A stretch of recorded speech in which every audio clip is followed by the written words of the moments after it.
Hello folks, welcome back to Hermione Reads Comics. I'm Hermione, and I read comics. Alright, in today's video we're going to be talking about something that, while I personally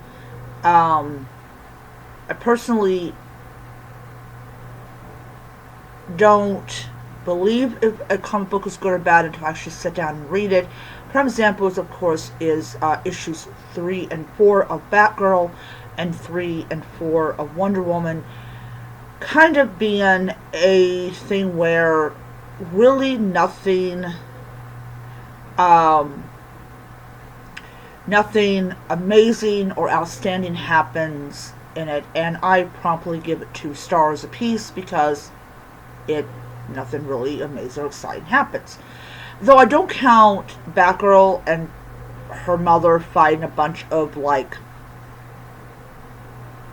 Brotherhood of the Unburied to be pretty exciting. That's just my own personal opinion. But one of the things that happened, I think it was 2 years ago, I had a conversation with one of my coworkers who now works somewhere else about when they change characters that have been around for decades. And her comment was, have you ever heard of them being in the closet? No. And that's not even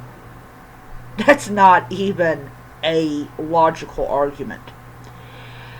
So, as much as I say I don't care about how many girlfriends Peter Parker has had, or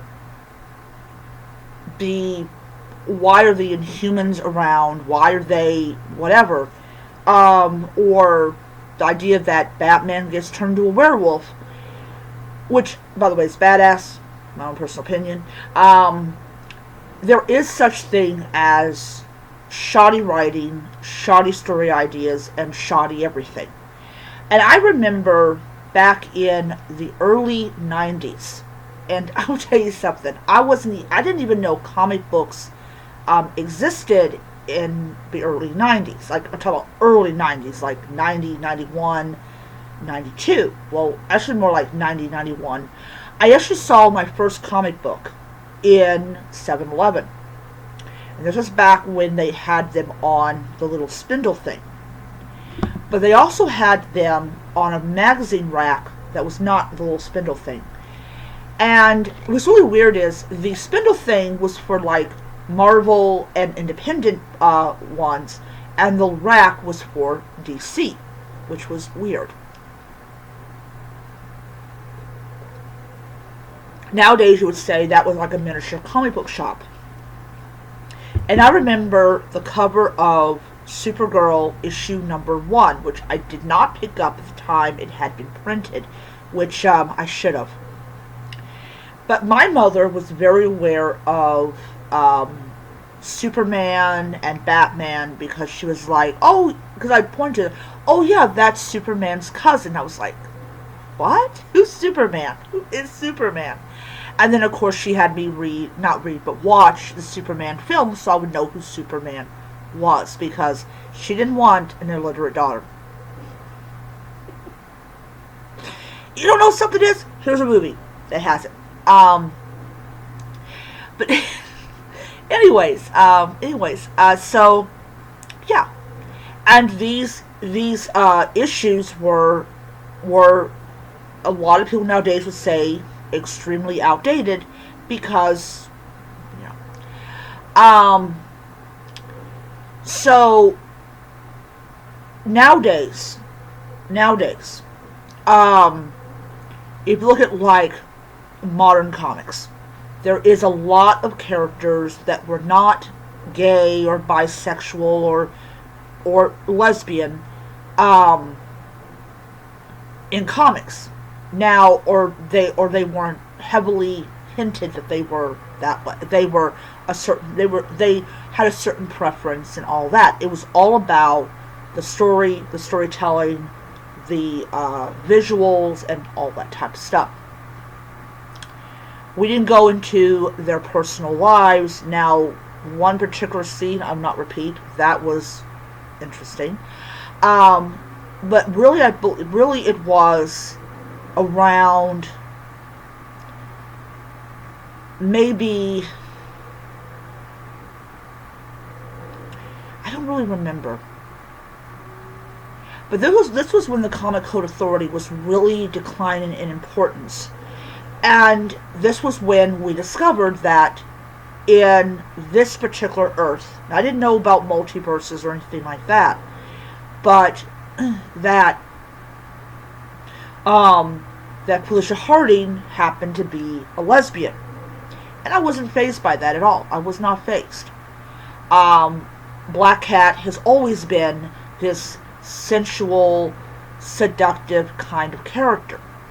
But you will never see any of that when she was in the Spider-Man animated series, because Fox had like censor and everything, just like with Batman and all that type of stuff. Sorry, everything goes south when you get older. So yeah. So that stuff was not allowed. And also people weren't interested in the private lives of superheroes. They were more interested in what day of the week bad guy is the superhero going to face. And I think that's where a lot of the backlash against like gay, bisexual, transgender, non-binary superheroes come from, is we don't care about that stuff. We don't care about their sexual orientation, their gender identity. We don't care about that stuff. We want to know, is that hero going to survive whatever plan the bad guy has in store?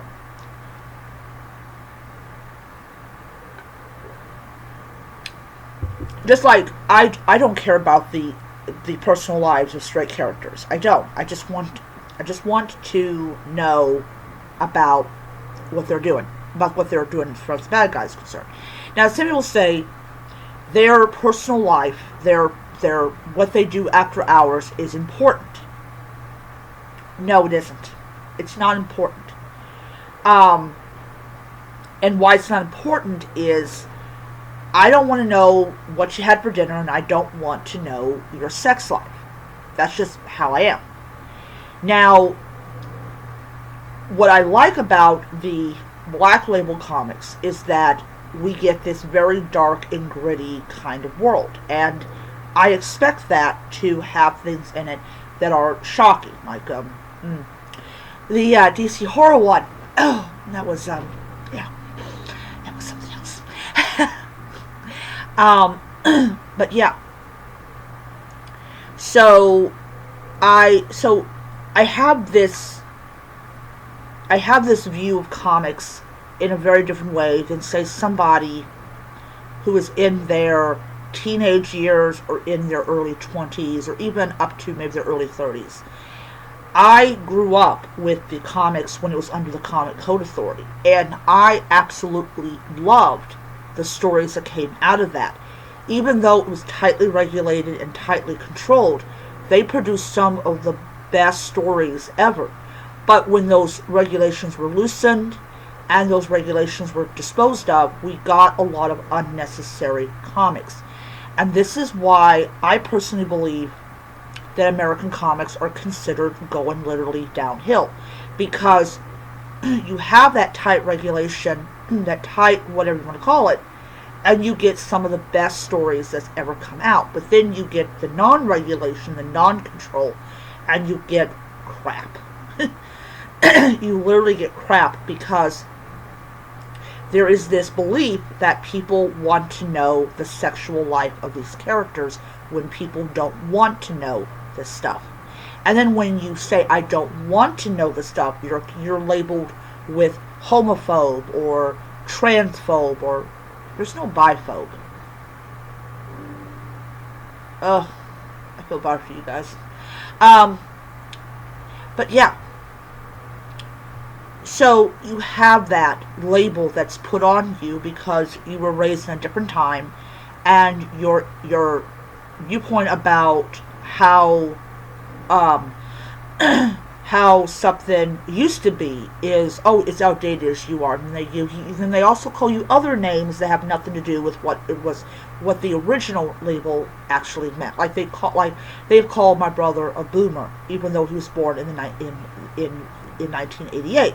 They called me a boomer because even though I was born in 1979. Boomer is actually baby boomer, not me, not my brother. But give it about 10, 15, 20 years, they'll be called, and then they're not going to like it. They're not going to like it. So, so on the other hand, I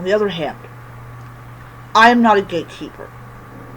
Okay, I may not like to know, or I may not want to know the personal lives of a superhero, like who they go to bed with or whatever, but I will not get down people's throats and say, oh, I don't want you to be reading that comic book because that comic book isn't how I used to read it. I don't seem to quite understand gatekeepers and why they are so vicious. I mean, I love comic books too, but I'm not the gatekeeper, I'm not the gatekeeper for the entire industry. I'm not. If I go and read a digital comic and I don't like it, okay, I'm just going to move on to another comic. I don't make a huge big deal over the fact that Superboy has a boyfriend. And this is my issue with some people that are what we call purists, is that they will go and they will attack an entire industry because they don't like the direction that a character has gone. If I don't like the direction a character has gone, I just won't read that character anymore. But I'm not going to do a 35-40 minute video talking about how this is not Spider-Man, this is not Superman. I will find another Superman to read. I had no interest in Superboy, Son of Kal-El. Not remotely interested in it, but I really liked the character of Superboy in, I believe it was the CW show that just ended, that was literally, I think, considered like the last superhero show that they had. Sorry, I'm thirsty. Talking on camera is thirsty. It's a thirsty endeavor. Let's see here. I like what they've done with Absolute Wonder Woman. I love what they've done by turning Batman into a werewolf. I mean, I like this type of stuff. I love it that they are now allowed to put horror in comics once again. So, I mean, as much as I will say I love when comic books were under the Comic Code Authority, and I will say that till the end of time, there are a lot of stories that I do like that came out of the removal of the Comic Code Authority. And I think that when the Comic Code Authority was created, I think they envisioned it lasting for decades and decades and decades, not realizing that people in societies change, and what people viewed as obscene 20 years ago is not considered obscene today. So yeah, I mean, one hand, I like it. Other hand, I'm really kind of glad it's gone, because I would not have gotten Batman Full Moon. I would not have got DC Horror. I would not have. And then, of course, I'm going to be going and reading the first 4 issues of Power Girl, and that will, of course, be added to my long list of books that I have read. So that's the thing. But that's also brings up goes back to what I originally said, conversation between me and my friend, when she was like, "Oh well, have you ever heard of them being in the closet?" That is a very weak argument for very bad storytelling. And I will say this: what I consider bad storytelling is not the same as, say, a conservative comic book reader saying this is bad storytelling. I can put up with a couple of what the heck did I just read? But if the in if I get to the end of it and I say I kind of didn't like that, then I'll go on Goodreads and give it like a 3-star, kind of like an average rating. But I will include that I liked the color and I liked the pencil and things like that. The only thing I really was about was the storytelling. I will give it another chance before I abandon it. I'm not like, oh, one issue in and this story totally sucked and therefore I'm not going to read the rest of it. I will give it another chance, and if the storytelling has not improved, then I'll say, hey, I'm not going to follow this series anymore. And then it can go off and do its own thing. And it's like it's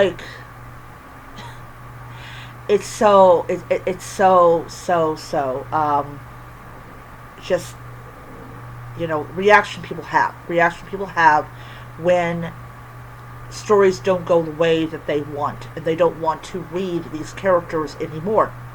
But back to the 90s, I remember the death of Superman. And the only reason I remember the death of Superman is because there was a full-page advertisement for it. And I remember my mother, she used to read the paper. Because I used to make a comment about, like, why is it that your fingers are so black?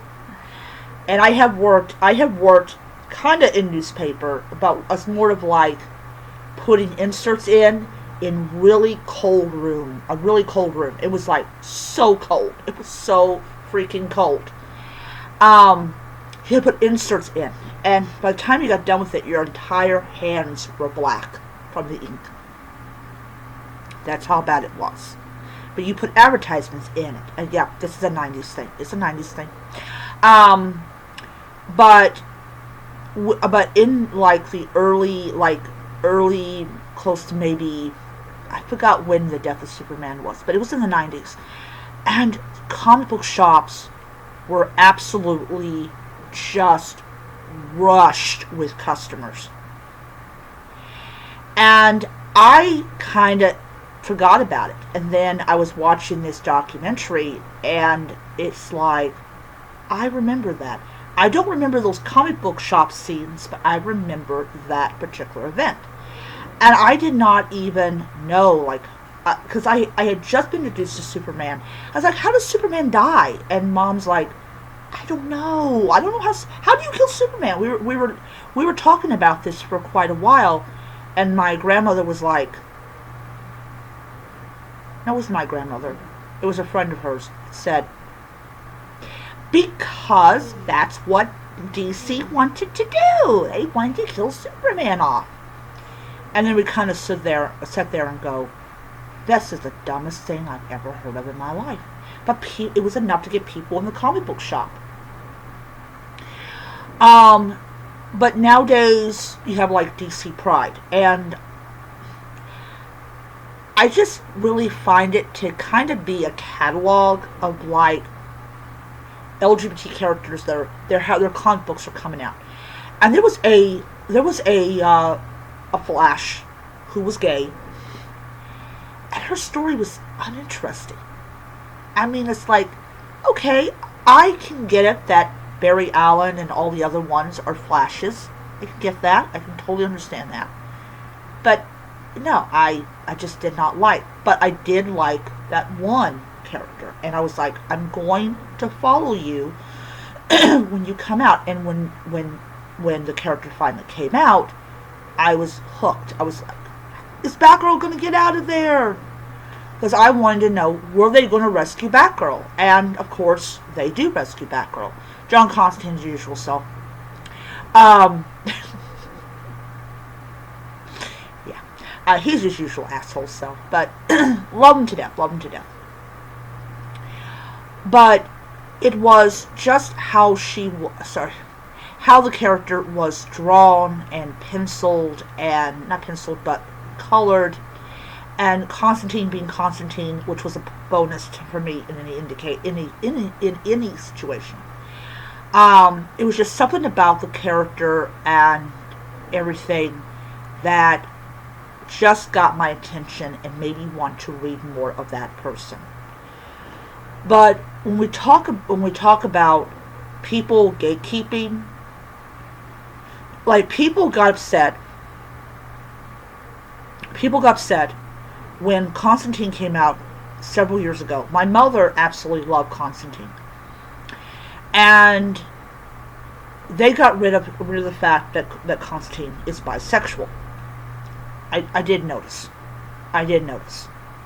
The special effects got my attention. The storytelling was good. It wasn't super top tier, but it was good. And what it did was it cemented the actor as the face of Constantine. And now you got actor played John Wick. He's coming back as Constantine. And for people that grew up in the 90s, that was the face of Constantine. You know, that was Constantine for millions of people. And it raked in a lot of money. And I got to feel this second go around with Constantine is going to make them even more money. But for people, if you talk to them, maybe, I don't know, 5, maybe not even that, maybe a year. You have like Crisis on Infinite Earths, which was the animated movies that came out a little bit ago. He plays the voice of Constantine because that is the voice people recognize as Constantine. So he started out in live action, and despite the fact that Constantine was not renewed for a second season, he already cemented himself as Constantine. And then, of course, you have Legends of Tomorrow, which he appeared in as well. And then, of course, he appeared in animated, like the DC EU, I believe it is.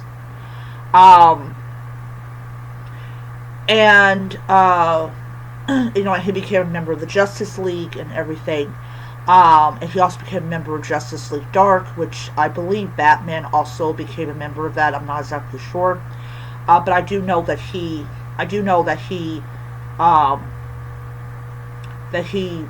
was in Justice League Dark. But yeah, so it's interesting about, you can go and you can take away an aspect of a character, but he's played so good, and his voice is so good, or her voice is so good, or her acting is so good. You create a memorable character that people are more invested in what kind of enemy that person is up against than who they sleep with. And then there was an interesting scene. Now, in the animated one, we do get that John Constantine is bisexual, though his choice of male partners is a lot to be desired.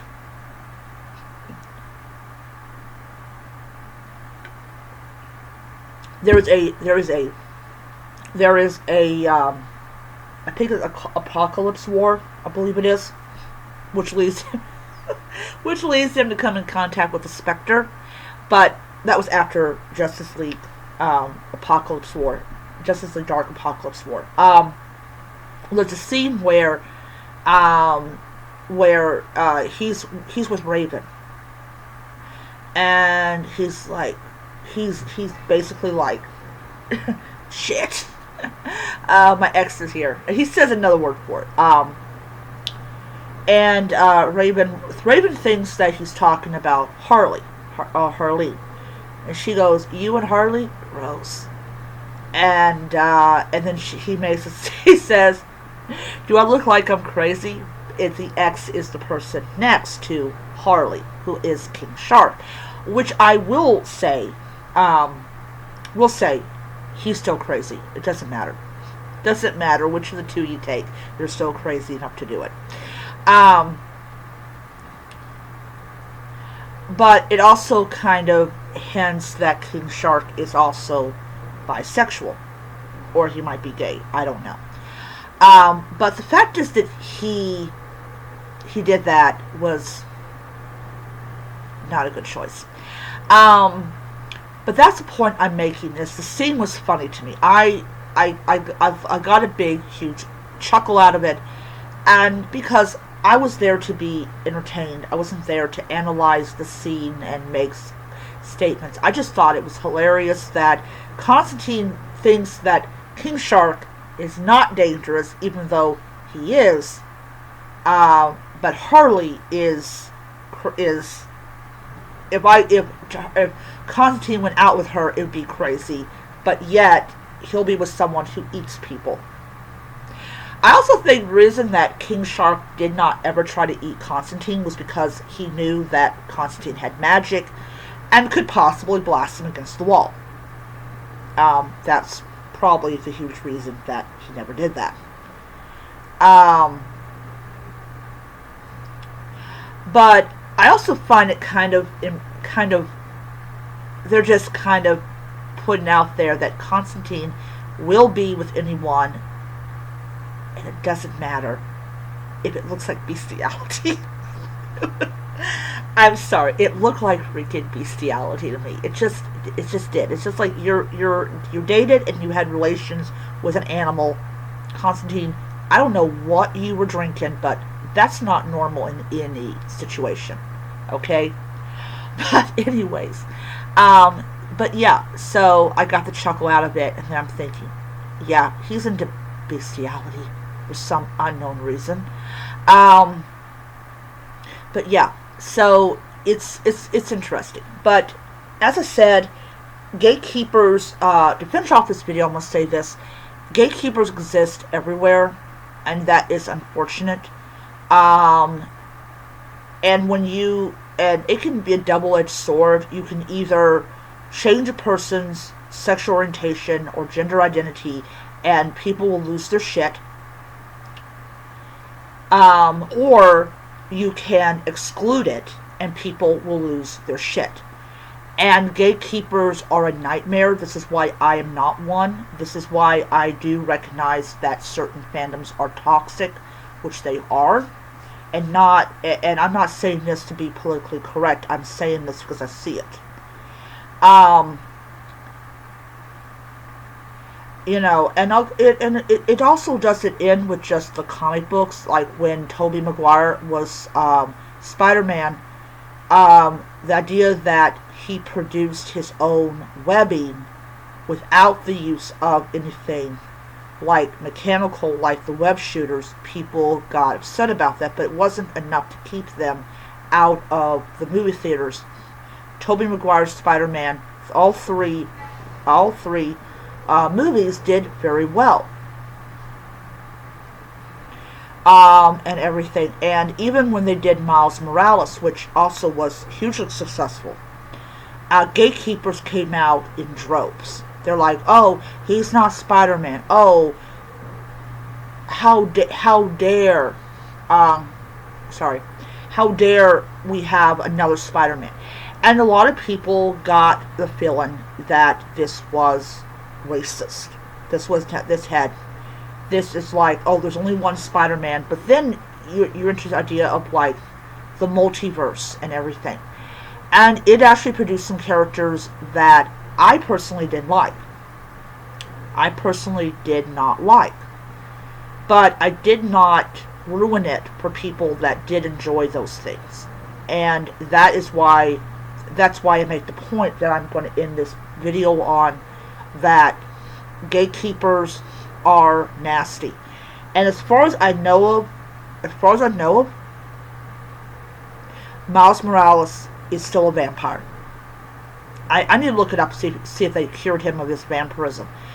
But now Miles Morales is not just a spider person, but also a vampire, spider man, and everything. And then of course you got Gwen Stacy, another character that is the ire of like gatekeepers, because they're